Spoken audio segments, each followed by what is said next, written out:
Students, good morning fifth class.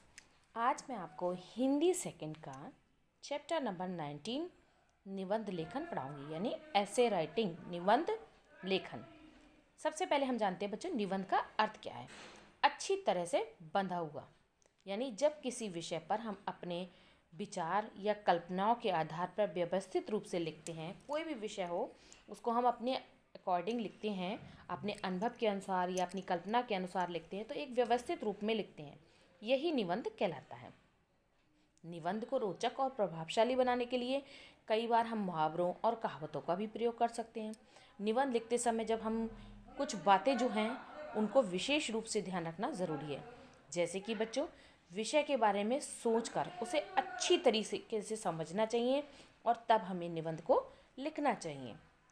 दूसरी बात बच्चों, भाषा तथा शब्दों का चयन, जो हमें टॉपिक दिया है यानी हमें विषय दिया है, उसी के अकॉर्डिंग यानी उसी के अनुरूप करना चाहिए।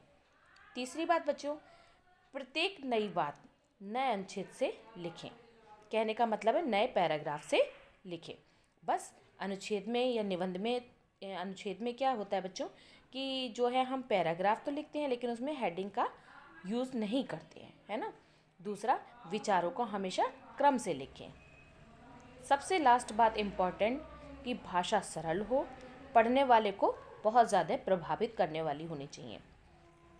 वैसे तो बच्चों निबंध के 3 भाग किए जा सकते हैं। जैसे कि पहले भूमिका बनाएं हम, ठीक है ना, उसके बारे में बताना थोड़ा सा, फिर उसके बाद हम उसे विस्तार से बताएं और फिर उसका हम समापन करें, है ना।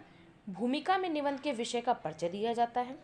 यह परिचय संक्षिप्त और आकर्षक होता है, होना भी चाहिए, क्योंकि स्टार्टिंग हमारी निबंध की भूमिका से ही होती है। उसके बाद विस्तार में हम क्या करते हैं, 2 या 3 पैराग्राफ लिखते हैं। उसके बाद हम क्या करते हैं, समापन यानी उपसंहार का अर्थ होता है निबंध को अपने सुझावों या विचारों से समाप्त करना। फॉर एग्जाम्पल, आपके जो बुक है उसमें दिया है प्रातःकाल की सैर, एक निबंध दिया है। अब देखिए, मैं उसे पढ़ती हूँ और ध्यान से देखिए कि किस तरीके से उन्होंने पहले ऊपर भूमिका दी है, फिर 2 पैराग्राफ में उन्होंने विस्तार दिया और तीसरे पैराग्राफ में उन्होंने समापन किया है। पहला पैराग्राफ है, स्वास्थ्य एक उत्तम धन है, बिना स्वास्थ्य के लोग जीवन का सुख नहीं भोग सकते। स्वस्थ रहने के लिए संतुलित भोजन और खुशी के साथ व्यायाम परम आवश्यक है। कितने आकर्षक, इसमें कितने सरल वाक्यों का यूज़ किया गया और आकर्षक भी बनाया गया है अच्छे हिंदी के शब्दों के द्वारा।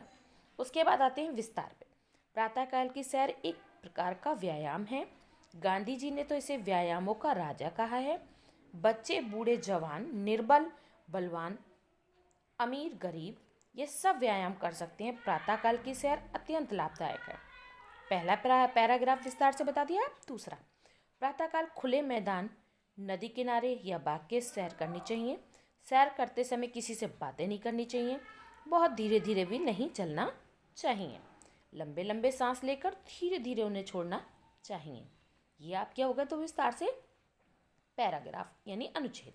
अब आते हैं हम इसके उपसंहार या समापन पर। प्रातःकाल की सैर से अनेक लाभ हैं। फिर से देखिए, प्रातःकाल की सैर से अनेक लाभ हैं। इससे शरीर स्वस्थ रहता है, मन प्रसन्न रहता है, सारा दिन काम करने में आनंद आता है, प्रकृति के मनोहर दृश्य देखने का अवसर मिलता है ना।